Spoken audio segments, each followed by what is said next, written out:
मैं जब प्रभु के वचन को सीख रहा था कॉलेज में, वहां पर एक टीचर थे।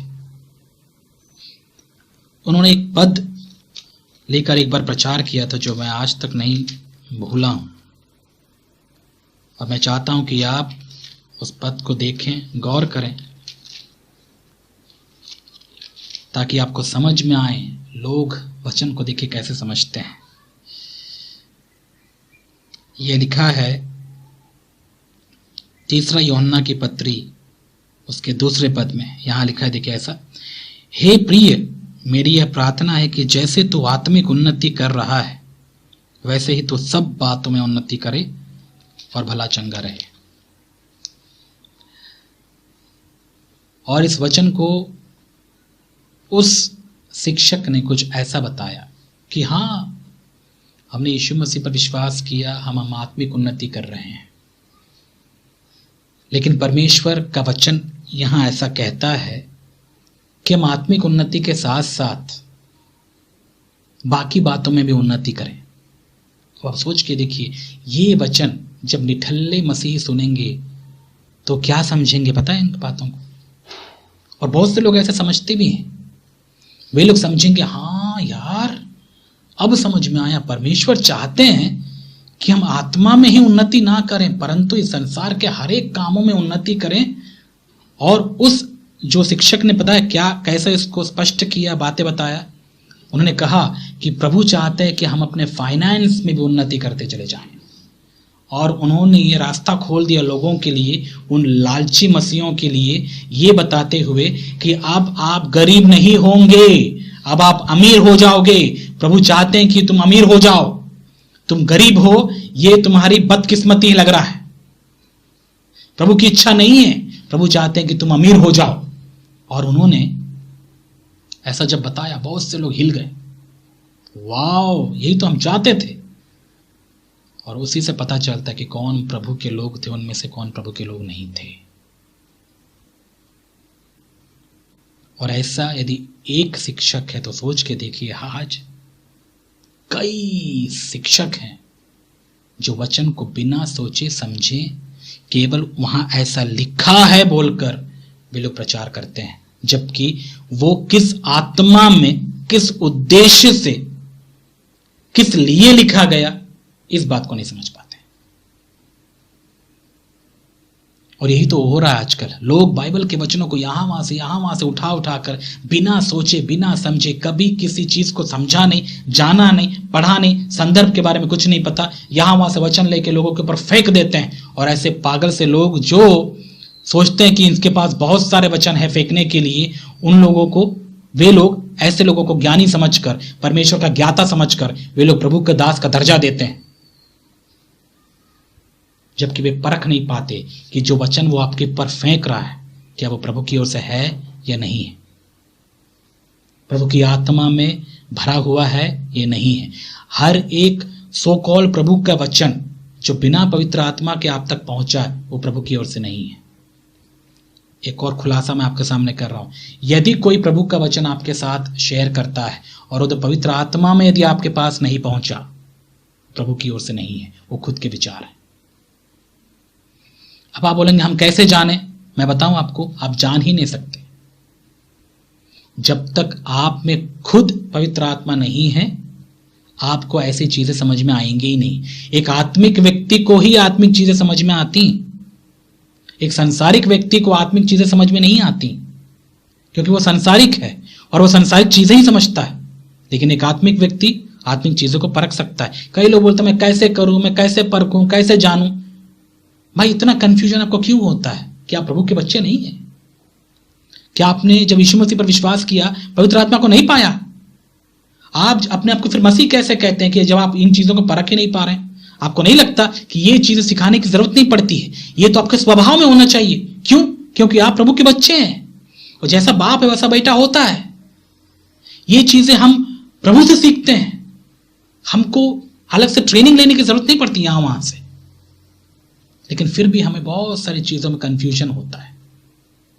उदाहरण मैं बताऊं आपको, एक बार हमारे संगति में या फेलोशिप में, चर्च में एक लड़की आई और उसने एक सवाल किया, अच्छा पास्टर जी बताइए, चर्च में लड़कियों को सिर ढकना जरूरी है?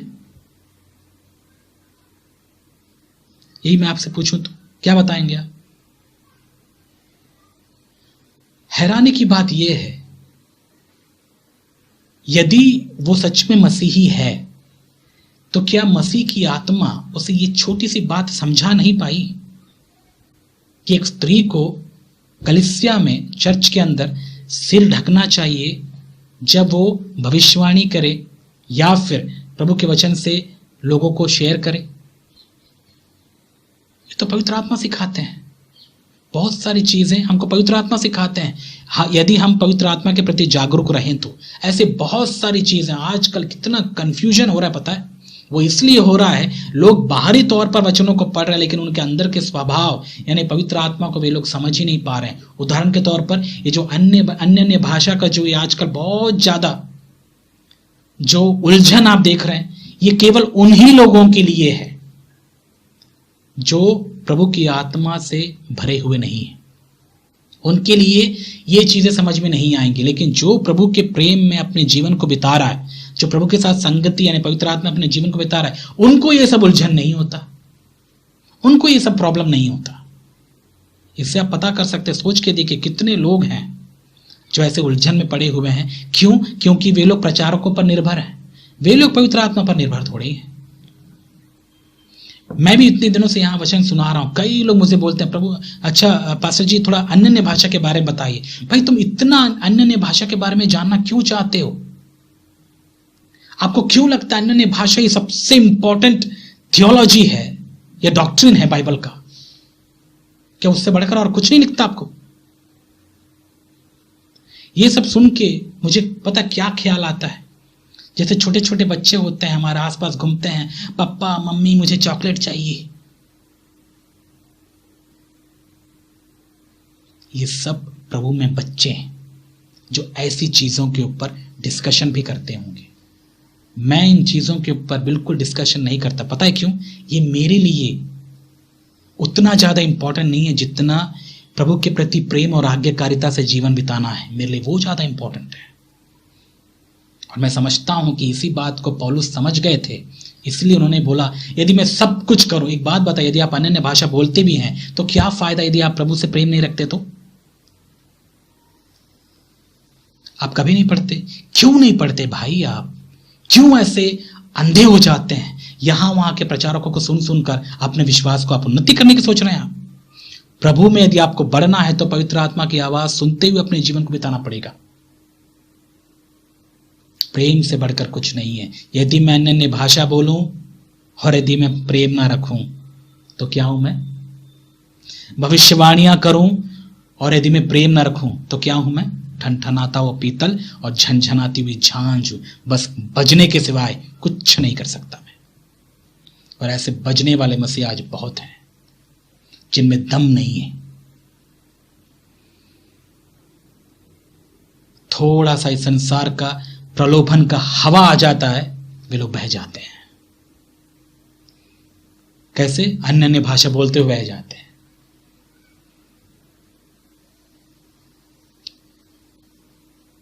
क्या है मुझे समझ में नहीं आता। इससे पता चलता है कि वे अभी भी दूध पीते हुए बच्चे हैं प्रभु में। भले ही हो सकता है उनके बाल पक गए, लेकिन अभी भी इन छोटी छोटी बातों पर वे लोग फंसे हुए। याद रखिएगा, मैं ये नहीं कहता कि ये बाइबल में नहीं है, बाइबल में है, लेकिन मैं आपसे ये पूछना चाहता हूं आप कितना किसको इंपॉर्टेंस देते हैं? कौन सी बातें आपके लिए ज्यादा इंपॉर्टेंट लगती हैं? ये बातें अन्य भाषा? बिना अन्य भाषा बोल के क्या आप प्रभु के पास नहीं जाएंगे? क्या अन्य भाषा बोलना जरूरी है प्रभु के पास जाने के लिए? और क्या आपको यह लगता है कि अन्य भाषा बोलकर ही आप अपने आप को मसीह सिद्ध करेंगे? भाई आपने तो क्रूस उठाना सीखा नहीं, अपना इनकार तो करते नहीं, और संडेज कलीसिया में आकर बड़ा बोल दिए तो कौन सा आपने बहुत बड़ा झंडा गाड़ा वहां पर? कुछ नहीं किया आपने। शैतान आपको देखकर हंसेगा। याद रखिएगा, ऐसे बेवकूफ लोग भी हैं आज कलीसियाओं में जो अपने आप को मसीह इन्हीं चीजों के दम पर बताते हैं। वे ना तो कभी अपना इनकार करते हैं, वे ना तो कभी अपना क्रूस उठाते हैं। उन्हें प्रभु से प्रेम करने का दम तो है ही नहीं। संसार के इन प्रलोभनों की हवा में वे लोग फंस जाते हैं, अंधे हो जाते हैं। थोड़ा मार्केट जाओ, वहां के लालच में पड़कर वे लोग भ्रष्ट हो जाते हैं। वे अपने अंदर के इमोशंस को ना तो कंट्रोल कर पाते हैं, और जब भी ऐसी कोई गंदी चीज उनके सामने आती है उनसे दूर रह पाते हैं। और वे लोग क्या कहते हैं, हम मसीह लोग हैं क्योंकि हम अन्य भाषा में बात करते हैं। भाई एक बात बताऊं मैं आपको, आप अन्य भाषा बोलते हुए भी यदि आप प्रभु से प्रेम नहीं रखते हैं तो मैं आपसे कह सकता हूं कि आप नरक में चले जाएंगे। क्यों? मैं यदि बताऊं मेरे लिए सबसे इंपॉर्टेंट क्या है। हाँ, एक समय था जब मेरे लिए ये चीजें इंपॉर्टेंट थी। वो समय था, उस समय घुटने में रेंग रहा था। अभी नहीं। अपने विश्वास में मैं उन्नति कर रहा हूं, ये तो पहचान होती है।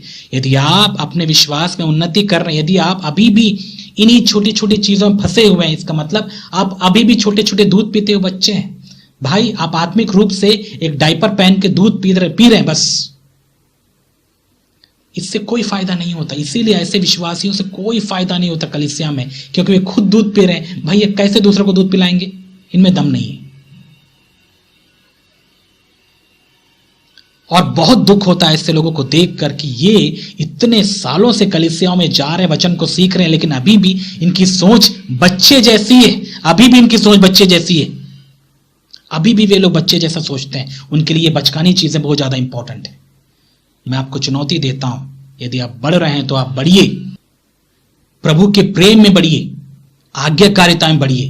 बिना आज्ञा माने बाकी सारी चीजें यदि आप कर भी रहे हैं तो व्यर्थ है। सबसे बड़ी बात जो परमेश्वर को भाती है वो है उसकी आज्ञा मानना। इस पर आप फोकस करिए। बाकी सारी चीजें सेकेंडरी है, वो ज्यादा इंपॉर्टेंट नहीं है। वो इंपॉर्टेंट हो सकती हैं अपने जगह पर, अपने समय के लिए, लेकिन उससे बढ़कर जो बातें उन पर आप ध्यान दीजिए। वो है आज्ञाकारिता। आज्ञा मानना सीखिए। प्रभु के वचनों को सुनकर आप तो आज्ञा मानते नहीं हैं। इन चीजों को करके आप किसको इंप्रेस करना चाहते हैं? भाई बहन, आप कलीसिया में ऐसे ही मानसिकता रखने वाले लोगों को इंप्रेस कर सकते हैं, लेकिन याद रखिएगा परमेश्वर इससे इंप्रेस नहीं होता। परमेश्वर आपके प्रेम और आज्ञाकारिता को देखकर इंप्रेस होते हैं। इन चीजों पर यदि आप फोकस करते हैं तो आप अपने विश्वास में बढ़ रहे हैं। अन्यथा मैं आपसे कह सकता हूं कि अभी भी आप दूध पीते हुए बच्चे हैं। तो उम्मीद है कि आपको ये सारी बातें समझ में आ रही हैं।